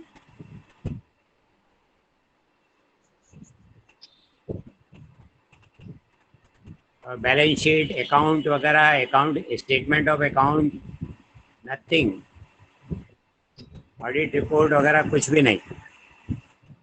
ऑडिट की तो दूर की बात है। जी गणपत जी, मैं जो समझ पा रहा हूँ शायद हेमंत सर के पास आवाज नहीं जा रही है या टेक्निकल इश्यूज हैं। मैं आपको इसका सॉल्यूशन बताता हूँ। जैसा आपने बताया कि एडमिनिस्ट्रेटर तो जॉइंट रजिस्ट्रार ने बिठा दिया आपके सोसाइटी में और कमेटी भी फॉर्म, इलेक्शन भी हो गया ना, इलेक्शन हो गया। राइट। कॉन्स्टिट्यूट मैं हो आ गई रहा मतलब कमेटी। मैं आ रहा हूँ, मैं आपकी बात पे आ रहा हूँ। सॉरी, हाँ, यस जैसे कि इलेक्शन हो गए, आपकी कमेटी भी बन गई है, जी। बट अभी तक रजिस्ट्रार के हिसाब से जो उन्होंने डायरेक्शन दिया था एडमिनिस्ट्रेटर को, एडमिनिस्ट्रेटर सोसाइटी छोड़ने के लिए रेडी नहीं है। नहीं, एक्सटेंशन होना चाहिए ना सर, उसको एक्सटेंशन तो मिलना चाहिए उसको। कोई एक्सटेंशन वगैरह तो है नहीं। हमने पूछा उसको, कोई एक्सटेंशन बताओ, तुम्हारे को एक्सटेंशन मिला है क्या? इनिशियली वो 6 महीने के लिए ये अपॉइंट हुआ था। नहीं नहीं, ज्वाइंट रजिस्ट्रार का ऑर्डर होगा ना, कुछ ऑर्डर दिया होगा ज्वाइंट रजिस्ट्रार ने, या गाइडलाइन नहीं, दी होगी। तो एक्सटेंशन वगैरह कुछ भी नहीं है, मतलब अपना नहीं, मतलब एक्सटेंशन की बात नहीं हो रही है सर। ज्वाइंट रजिस्ट्रार के गाइडलाइन पे ही एडमिनिस्ट्रेटर आया होगा पहले, बाद में उसने हाँ हाँ आपके हाँ, वो उस समय हाँ, तो उस समय जो ऑर्डर पास किए होंगे ना रजिस्ट्रार ने, जी ज्वाइंट रजिस्ट्रार ने जो ऑर्डर पास की होगी उसकी डिटेलिंग देखिए, उसमें उसका टर्म पीरियड कहाँ तक दिया हुआ है। पहली चीज, रिटर्निंग ऑफिसर सॉरी एडमिनिस्ट्रेटर का टर्म पीरियड वहां पे मेंशन किया होगा। 6 मंथ है। 6 मंथ्स के लिए दिया हुआ है। उस 6 मंथ्स में आपकी कमिटी फॉर्म कर दी उन्होंने? नहीं, वो एक्चुअली मार्च अप्रैल में फिर ये कोरोना का इशू हो गया एक्चुअली, ठीक है, पेंडेमिक की वजह से। फिर वो ठीक है। तो एज ऑफ नाउ आपका सिचुएशन ऐसा है कि वो टाइम लैप्स हो चुका है, और हाँ, और उसके बाद आपके यहाँ पे उन्होंने ये अपना इलेक्शन भी करवा के कमेटी भी फॉर्म करवा दी है, कमेटी फॉर्म बट वो हैंड ओवर नहीं कर रहे हैं, ऑफिस हैंड ओवर नहीं कर रहे हैं। तो यहाँ पे अगेन आपको ज्वाइंट रजिस्ट्रार के अंडर जाना होगा, एक एप्लीकेशन करना होगा, और उनको सिचुएशन बतानी होगी। या तो फिर वो लाइबल करें, वो जो भी रिटर्निंग ऑफिसर आपके यहाँ पे सॉरी एडमिनिस्ट्रेटर बैठा हुआ है उसके ऊपर एक्शन ले, बिकॉज उनकी ड्यूटी बनती थी आपके यहाँ पर इलेक्शन करवाने की और एजीएम करवाने की। और एक तो एक्सटेंशन ना होने के बाद में भी उन्होंने सुनिए, एक्सटेंशन ना होने के बाद में भी उन्होंने चेयर पकड़ के रखी, तो कौन से बेस पे पकड़ के रखी और उस टाइम पीरियड का उनके पास क्या जवाब है, ये आपको ज्वाइंट रजिस्ट्रार के सामने ही आपको कंप्लेन करनी होगी, और ज्वाइंट रजिस्ट्रार के हाथ में है कि वो उनके ऊपर एक्शन लेंगे या तो आपको सॉल्यूशन देंगे। हाँ सर, एक्चुअली ऑलरेडी हमने मतलब ये कमेटी, जो नई कमेटी आई है, चेयरमैन, सेक्रेटरी और ट्रेजरर और बाकी मतलब कमेटी मेंबर ने भी एप्लीकेशन की, मतलब लेटर दिया जॉइंट रजिस्ट्रार को कि ये चार्ज हैंडओवर नहीं कर रहे हैं, और सेक्शन 160 सब सेक्शन 2 उसमें जॉइंट रजिस्ट्रार को पावर है कि वो उसको डायरेक्शन दे एडमिनिस्ट्रेटर को कि चार्ज हैंड फोर्थ विथ, मतलब he should hand over the charge of the society.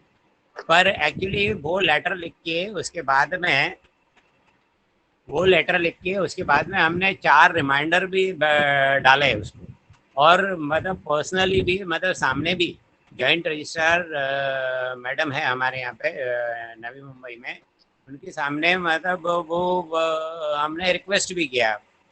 पर उधर तो मतलब वर्बली तो उन्होंने बोल दिया कि हाँ मैं वो उसको मतलब बोलती हूँ डायरेक्शन, पर फिर उसके बाद में भी मतलब वो कुछ हो नहीं रहा है बस।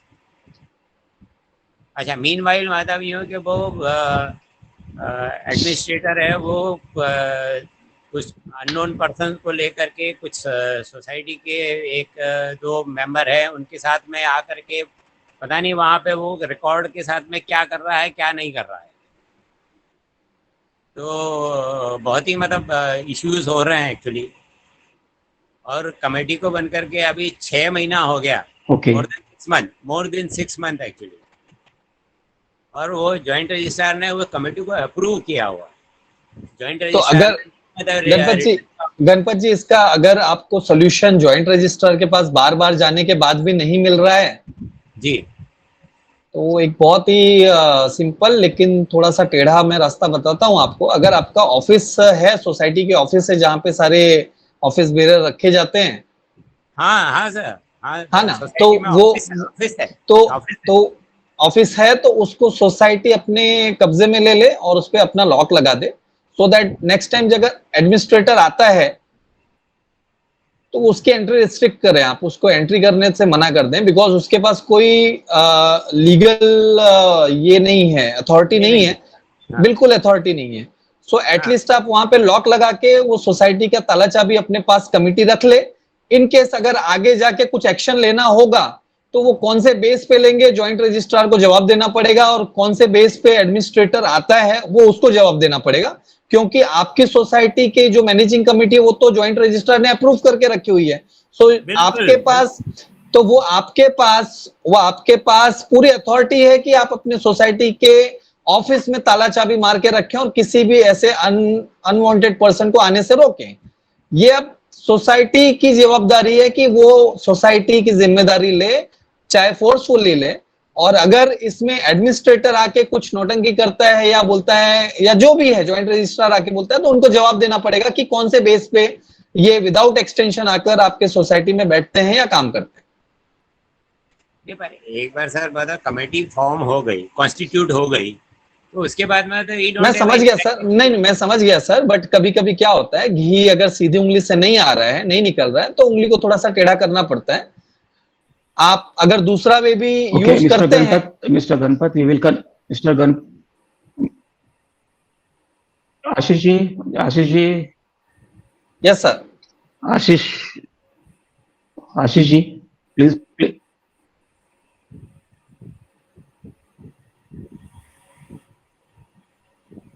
going to be a never ending issue. Mister Ganpat ji, आप अपने आप को म्यूट कर लीजिए प्लीज। ओके आशीष जी, मैं आपसे एक मिनट के लिए चर्चा करना चाहूंगा। कई सोसाइटियों में ये होता है कि भाई हमारे सोसाइटी में एडमिनिस्ट्रेटर आ गया हुआ है और एडमिनिस्ट्रेटर जा नहीं रहा है। Mister Ganpat Rathore, please mute yourself. Yes, thank you. तो और हमारा इलेक्शन भी हो गया है वगैरह वगैरह, और 2-3 साल से ही नहीं गया हुआ है। मुद्दा ये आता है कई लोगों को कि भाई 6 महीने का लेटर आया हुआ है, राइट। तो एक प्रश्न ऐसा आता है चर्चा के विषय में कि एडमिनिस्ट्रेटर आके 6 महीना हो गया उसका, भाई 30 जुलाई को उसका 6 महीना हो गया, अब वो ऑफिस को लॉक लगा के उसको चले जाना चाहिए?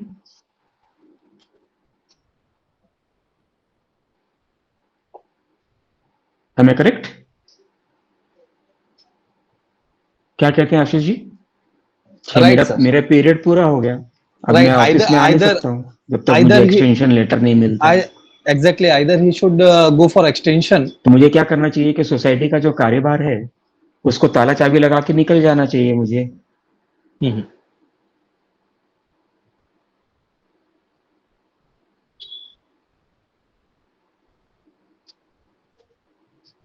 ओके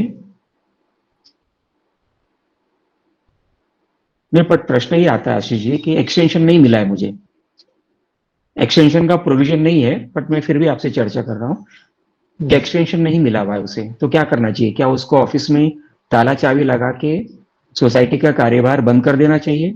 पगार पानी जो दे रहा है, लाइट का बिल है, पानी का बिल है, स्टाफ का सैलरी है वगैरह वगैरह, क्या उसको बंद कर देना चाहिए? प्रश्न ही उत्पन्न हो रहा है, तो आपका क्या विचार है इस पे? वो कंटिन्यूएशन में जा सकता है, बट एक लिमिट तक ही जाएगा सर। वो मतलब अगर मेरे प्रश्न और अगर और कोई समझे हो तो दे आर ऑल्सो।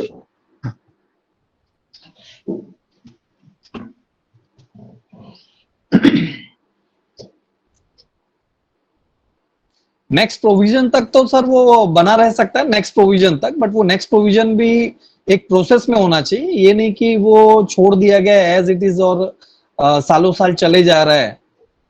एक प्रोसेस में डालकर वो नेक्स्ट एक प्रोविजनल जैसे मेंबरशिप होते हैं, प्रोविजनल जैसे कमिटी होती है, उस तरीके से काम तो डेफिनेटली कर ही सकता है, बट एक certain period of time. Okay, तो अभी वापस घूम फिर कर वही प्रश्न आ रहा है कि एडमिनिस्ट्रेटर बैठा हुआ है, ऑर्डर में लिखा है 6 महीना, 6 महीना पूरा हो गया।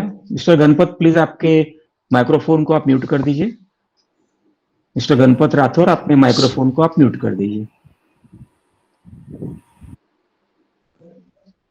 ओके, तो 6 महीना हो गया है और सोसाइटी के मेंबर बोल रहे हैं कि भाई ऑर्डर में तो 6 महीने लिखा था, चलो हमारे सोसाइटी से बाहर निकलो, इलेक्शन हुआ नहीं है, हैंडओवर हुआ नहीं है, लेकिन तुम बाहर निकल जाओ। तो वो बोलता चलो ठीक है भाई, हम ऑर्डर का पालन करते हैं, मैं इलेक्शन बाहर हो गया निकल है जाता हूँ। इलेक्शन हो गया। Mr. Ganpat Rathore, we have already answered your question. We are not discussing your matter. We are discussing something which is a general thing for everybody. So please put your microphone on mute. Please put your microphone on mute. Do not interrupt now, please.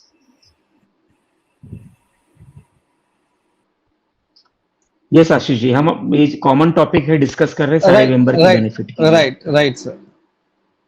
तो मेरा प्रश्न वापस घूम फिर के वही आता है, एडमिनिस्ट्रेटर का अवधि है 6 महीना, ऑर्डर में लिखा है 6 महीने, सोसाइटी के मेंबर बोलते हैं इलेक्शन वगैरह कुछ हुआ नहीं, 6 महीना हो गया, तुम बाहर निकल जाओ। Got your point. और वो बोलता है कि ठीक है, ऑफिस को ताला लगाता हूं मैं और बाहर चला जाता हूं मैं। अभी इलेक्शन तो हुआ नहीं है अभी तक, किसी कारणवश इलेक्शन नहीं हुआ है, रिटर्निंग ऑफिसर अपॉइंट हो गया लेकिन रिटर्निंग ऑफिसर भी नहीं आया, तो क्या उसको ताला लगा के निकल जाना चाहिए? तो सोसाइटी का कार्यभार जो है वो कौन देखेगा? नहीं, वो एज प्रोविजनल एक अरेंजमेंट के under he can continue, but there should be a limited period of time, or he should be get an extension from joint registrar or registrar. Okay, and now similarly there is a managing committee, उसका भी कार्यकाल खत्म हो गया है, right, लेकिन election नहीं हुआ है। राइट, जैसे अभी उदाहरण के तौर पे 250 मेंबर की सोसाइटी का इलेक्शन का ऑर्डर था, तब तक कर लिया। 250 मेंबर के ऊपर की सोसाइटी का लास्ट मोमेंट ने गवर्नमेंट ने ये बोला कि भाई 30 सितंबर तक इलेक्शन स्टॉप है आपका, राइट, ठीक है। और 2 दिन पहले ऑर्डर निकाला कि अभी सरकार ने ऑर्डर नहीं निकाला हुआ है, इसके लिए मैं इलेक्शन कमिश्नर होने के नाते मैं ऑर्डर देता हूं कि इलेक्शन का प्रोसेस फिर से शुरू कर दो। राइट। वैसे 2-4 दिनों में वो ऑर्डर आ ही जाएगा गवर्नमेंट का कि ये इलेक्शन का प्रोसेस भी डिले करो करके। लेकिन जब तक ऑर्डर नहीं आता है, तो क्या पुरानी मैनेजिंग कमेटी जो आज कुर्सी पे है, should they lock everything and sit home? तो सोसाइटी कैसे चलेगी? Okay, so there is a continuity of authority even without an order. जो ऑर्डर दिया हुआ it will continue to operate till revoked और टिल विड्रॉन और टिल कैंसिल्ड। तो अगर एडमिनिस्ट्रेटर अपॉइंटेड है 6 महीने के लिए और किसी कारणवश सोसाइटी में इलेक्शन नहीं हुआ है, तो he is duty bound legally to continue till he actually hands over charge to the next incoming managing committee. The key words are till he actually hands over charge to the new incoming managing committee or board of administrator or new administrator or any authority which the registrar may appoint. So सारे दोस्तों को और जो video देखेंगे वो इनको ये बता दूं मैं कि एक बार एडमिनिस्ट्रेटर अपॉइंट हो गया, एक बार मैनेजिंग कमेटी अपॉइंट हो गई, तो it will have to continue endlessly till it hands over charge to the next duly constituted committee or to the next duly appointed administrator or to the next duly appointed board of administrator। ये एक प्रश्न का उत्तर ही हो गया। अभी दूसरा, managing committee, जैसे राठौर साहब का एक प्रॉब्लम था कि भाई मैनेजिंग कमेटी चार्ज नहीं ले रही है पिछले इतने दिनों से और एडमिनिस्ट्रेटर आता जा रहा है।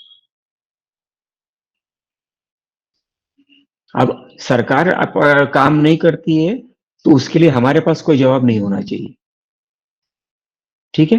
वो मैनेजिंग कमेटी जा सकती थी पुलिस स्टेशन में कि भाई हम ड्यूली कॉन्स्टिट्यूटेड मैनेजिंग कमेटी है, हमारे ऑफिस का ताबा, चाबी, रिकॉर्ड्स, पैसा, चेकबुक, फलाना ठिकाना इस आदमी के पास में है। इस आदमी मतलब अब उसका अधिकार तो खत्म हो चुका है। रिटर्निंग ऑफिसर ने कॉन्स्टिट्यूट कर दिया कि ये मैनेजिंग कमेटी है। रिटर्निंग ऑफिसर ने ये भी बोल दिया कि भाई ये चेयरमैन है, ये सेक्रेटरी है, ये ट्रेजरर है। तब उसका अधिकार खत्म हो गया, तो वो सोसाइटी के मैनेजिंग कमेटी को पुलिस स्टेशन जाके एफआईआर फाइल करना चाहिए था कि भाई ये कौन अनजान आदमी आके हमारा सोसाइटी पे बैठ रहा है और मेरे सोसाइटी के रिकॉर्ड्स खोल के देख रहा है वगैरह। तो उसको एडमिनिस्ट्रेटर के खिलाफ भी पुलिस में एफआईआर करना चाहिए था और रजिस्ट्रार के खिलाफ भी। और अगर दोनों ही काम नहीं किया हुआ है तो उसका जवाब बाकी बाहर नहीं हो सकता। ये तो सरकारी काम है देखने का। Anyway, thank you Ashish ji for your opinion also on the same. We have got one more प्रश्न from Mr. Prasad Dighe. Mr. दिगे साहब पूछिए सर अपना प्रश्न।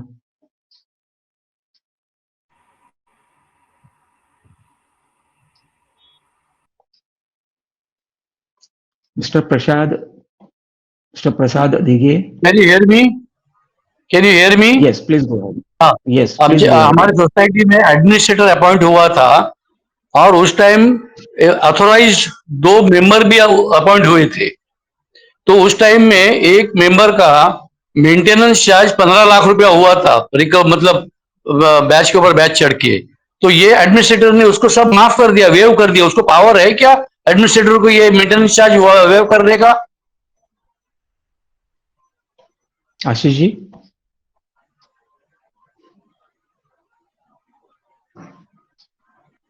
आशीष दिखते नहीं है इसके ऊपर, आज वीडियो दिख नहीं रहा उनका। Ashish ji please unmute yourself Ashish ji.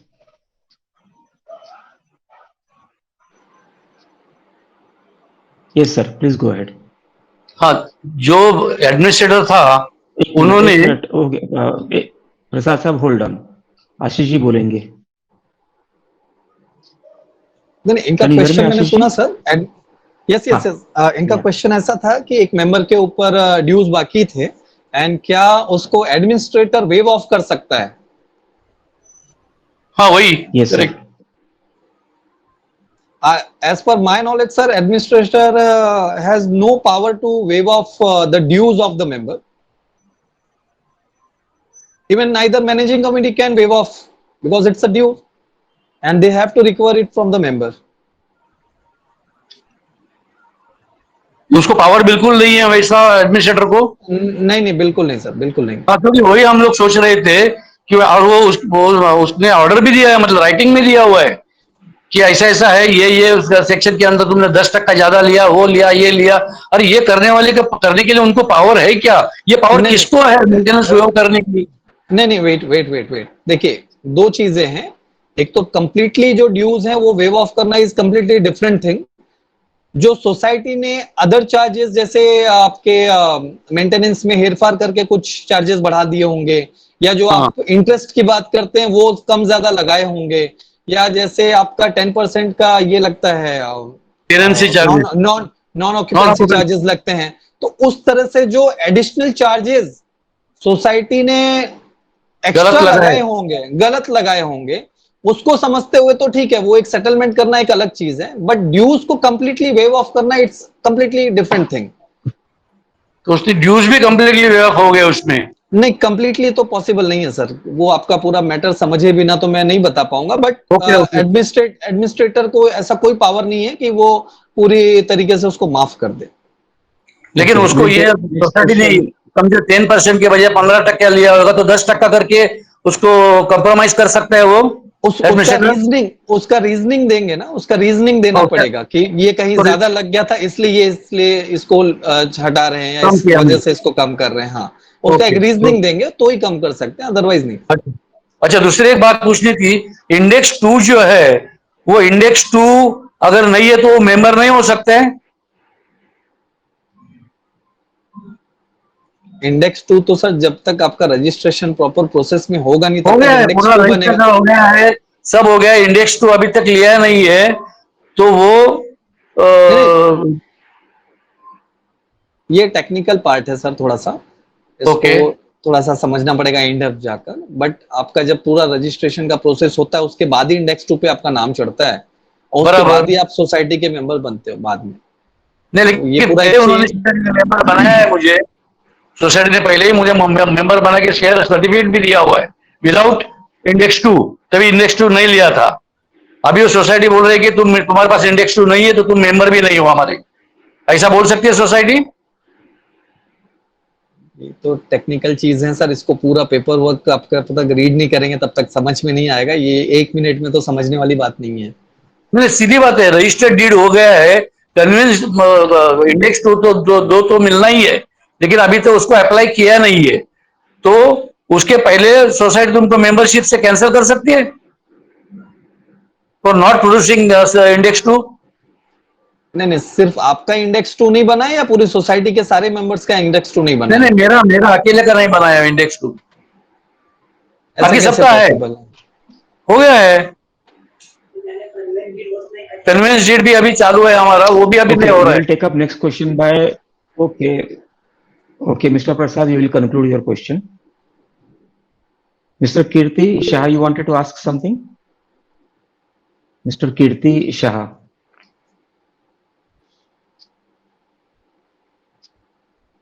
Mr. Kirti Shah, please unmute yourself.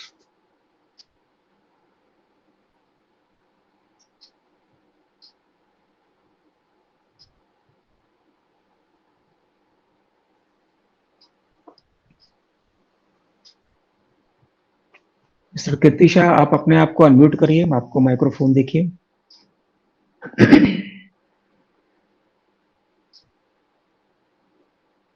Okay,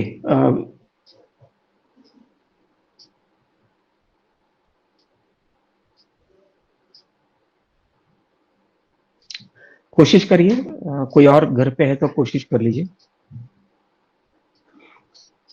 तब तक हम मिस्टर जिदनिया नायक, जिदनिया नायक साहब आप हैं क्या? Mister Jidniya Nayak,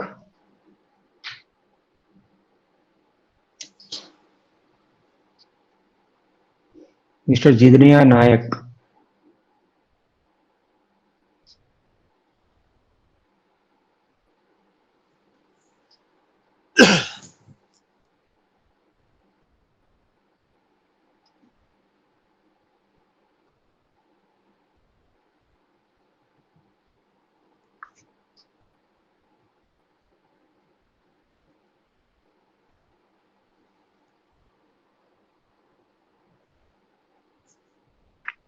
mister Jidniya Nayak, are you there?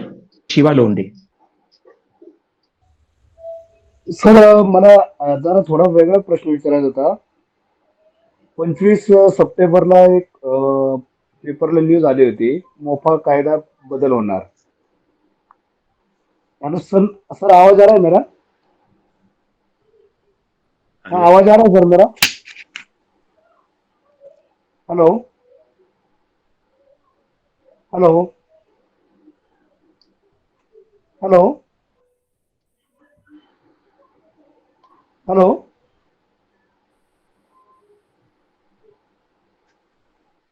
Hello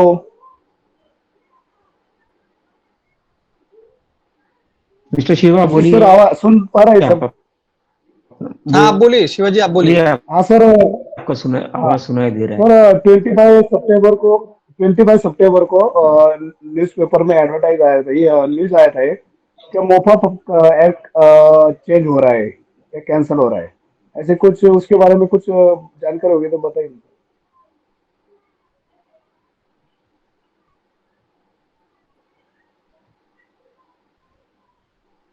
ये कभी रिसेंट न्यूज आई थी, एक प्रपोजल है सिर्फ, इस पे बहुत ज्यादा ये इन डेप्थ में जाने की अभी जरूरत नहीं है। अभी रिसेंटली सिर्फ एक बात उठी है और उसके प्रोज एंड कॉन्स देखे जाएंगे। उसके बाद कोई भी लॉ को इम्प्लीमेंट करना और हटाना इतना इजी नहीं होता है सर। मोफा 1960 सर से आज का चला आ विषय रहा नहीं है।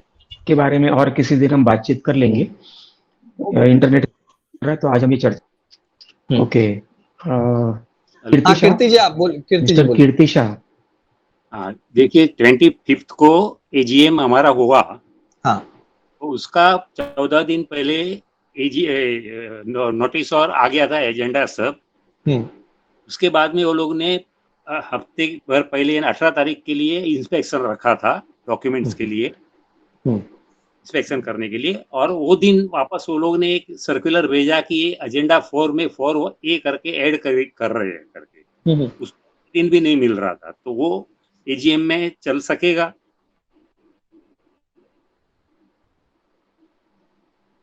14 दिन की नोटिस की एजीएम का बराबर आया था, उसके बाद में हफ्ते भर के बाद में एक सर्कुलर भेजा कि एजीएम में एजेंडा नंबर 4A को ऐड कर रहे हैं। तो वो एजेंडा चलेगा क्या 4A ऐड किया वो? सर क्वेश्चन हो गया। ठीक है, एक सब एजेंडा उन्होंने ऐड किया है, राइट? एक पॉइंट नंबर 4 में एक ए और ऐड कर दिया है। हाँ ठीक है सर, कोई कंटिन्यू कर सकते हैं, कोई इश्यू नहीं है उसमें। हाँ, लेकिन वो इश्यू बहुत बड़ा है कि 55 लाख रुपीस बिल्डर का हम लोग भर देंगे, वो एजेंडा डाला है ये लोग।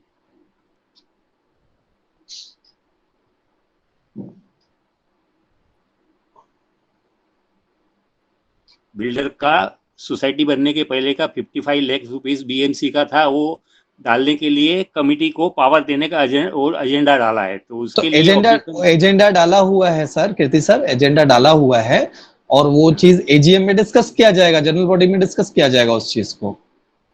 वो तो ऑब्जेक्शन मैंने लिया, लेकिन वो डालना कायदे से डाल सकते हैं बाद में, ऐसा 6 दिन के पीरियड में नोटिस में ओरिजिनल मीटिंग के अंदर।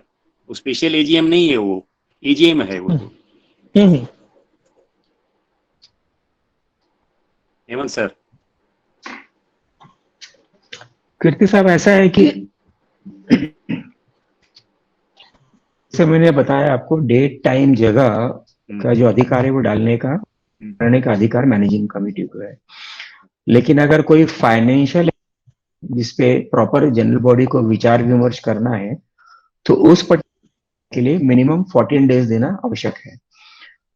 और अगर फाइनेंशियल मैटर है, non financial non policy matters है, फाइनेंशियल पॉलिसी मैटर्स जैसे फॉर एग्जांपल रीडेवलपमेंट का इश्यू लेना है, कन्वेंस का इश्यू लेना, ये सब पॉलिसी मैटर्स एडमिनिस्ट्रेटिव मैटर्स होता है, के लिए मिनिमम 14 डेज नोटिस देना जरूरी है। और बाकी ये जो लास्ट एजेंडा होता है एजीएम के टाइम पे, एनी अदर मैटर्स विद उस एजेंडा में ले सकते हैं। तो आपकी बात सही है कि अगर मुद्दा था तो वो एजेंडा नहीं ले सकते थे। अगर उसे पास भी कर दिया हुआ है तो उसको डिस्प्यूट आप सिर्फ और सिर्फ में कर सकते हो और कहीं भी उसको नलीफाई नहीं कर पाओगे आप। नहीं, पास तो नहीं किया है उन्होंने, क्योंकि ऑब्जेक्शन लिया। सब मेंबर को हमने समझाया कि भाई ये 55 लाख रुपया बहुत बड़ा आइटम है और अपन उसके लिए कंज्यूमर कोर्ट में बिल्डर के सामने लड़ रहे हैं, तो कमेटी को क्यों पावर चाहिए कि हम लोग डिस्प्यूट सेटल कर सकते हो, पावर कमेटी को दे दो। लेकिन वो एजेंडा बाद में डाला। अगर देना भी है तो प्रॉपर एजेंडा होना चाहिए, प्रॉपर होना चाहिए, तो उस पर चर्चा करके आप कर सकते हो। लेकिन अगर एजीएम कोई extra agenda, financial matter, policy matter, administrative insert किया है तो दैट इज नॉट अलाउड। तो वो कैंसिल हो जाएगा।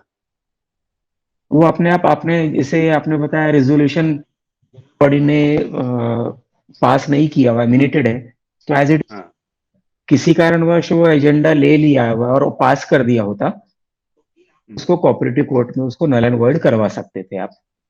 अच्छा, anyway, thank you Isha for joining. और कोई प्रश्न है आपका? दूसरा ये हाँ जी, पूछिए। कि हफ्ते भर पहले इंस्पेक्शन के लिए बुलाया था, एजीएम का अपना बैलेंस शीट के इंस्पेक्शन के लिए बुलाया था। उसमें मैंने साथ में लेटर लेके ही गया था कि ये खर्चे का मेरे को डिटेल दो। मेरे को उन्होंने फिर डिटेल दिया और मैंने उसको सर्टिफाइड कॉपी बिल्स के 240 रुपये का चेक देके ले लिया 2-4 दिन में। अभी उसके अंदर वो लोग डिफॉल्टर है, तो उसके लिए मेरे को अभी मिनट्स में वो लोग लिखते हैं कि नहीं मालूम नहीं मेरा कि मैंने ऑब्जेक्शन लिया था, ये अनोनिमसली नहीं पास हुआ है, इसमें इतने इतने ऑब्जेक्शंस है, इसमें इतने इतने मिस्टेक है। तो अभी वो मिनट्स आएगा, उसके पहले मैं उसको ऑन द रिकॉर्ड के लिए मेरा राइटिंग में डाल के सोसाइटी को और रजिस्ट्रार को भेज दूं लेटर। मिनट्स के आने के पहले आपका ऑब्जेक्शन नहीं है आपके पास में। However you can inform the managing committee, ये सारी चर्चा चीजें हुई थी, आप ये मिनट्स में डालना ना भूले, रिमाइंडर आप दे सकते हो। ऑब्जेक्शन लेने का आपका अधिकार सिर्फ मिनट होने के बाद में आएगा। अच्छा, नहीं ऑब्जेक्शन नहीं मीन्स ऑन द रिकॉर्ड की मैंने दिया था, वो बाद में पलटी नहीं मारे इसके लिए। तो मैनेजिंग पार्टी के लोग हैं, आप उनको अच्छे से बोल दीजिए हमसे कि भाई मेरा ऑब्जर्वेशन ये है कि मीटिंग में ये फला चीजें डिस्कस हुई थी, पास हुई थी वगैरह वगैरह, और I remind you this thing when you are preparing your minutes, that's it, nothing else you can do right now.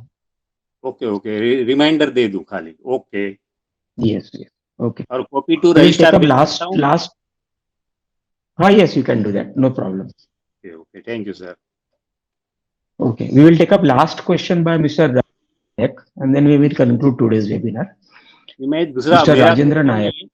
Sir एक बात है, क्वेश्चन मेरा नहीं है, ये अपना सबसे हाँ। पहला जिन्होंने क्वेश्चन पूछा था कि वीडियो रिकॉर्डिंग का, हाँ तो जी। मेरे हिसाब से वीडियो हाँ जी। रिकॉर्डिंग अलग चीज है, और उनको ये मीटिंग ऑन द ऑनलाइन का उनका इंटेंशन था, वो समझा रहे थे वो, और वीडियो रिकॉर्डिंग बोल रहे सर। हमने जवाब में उसको समझाया नहीं वो कि आप वीडियो रिकॉर्डिंग बोल रहे हैं या तो ऑनलाइन मीटिंग का बोल रहे हैं कि बाहर से मैं अटेंड कर सकता हूँ। तो वीडियो रिकॉर्डिंग का ऑनलाइन हो गया था वो। तो सबसे पहला क्वेश्चन जिन्होंने पूछा था उसका मुझे ख्याल आ गया, लेकिन अभी वो मैं बोल नहीं सका आपको तभी। No problems, शाह साहब। You are always welcome to participate. हाँ। और अगर आप कोई मेंबर का उत्तर भी देना चाहेंगे तो आप मुझे बता दीजिएगा and we accept you, no problems about it sir. आपका जिंदगी का तजुर्बा काम आए और आप आपका तजुर्बा शेयर कर सकते हैं okay, sir. Thank you sir, thank you. Mister Rajendra Nayak, mister Nayak, please unmute.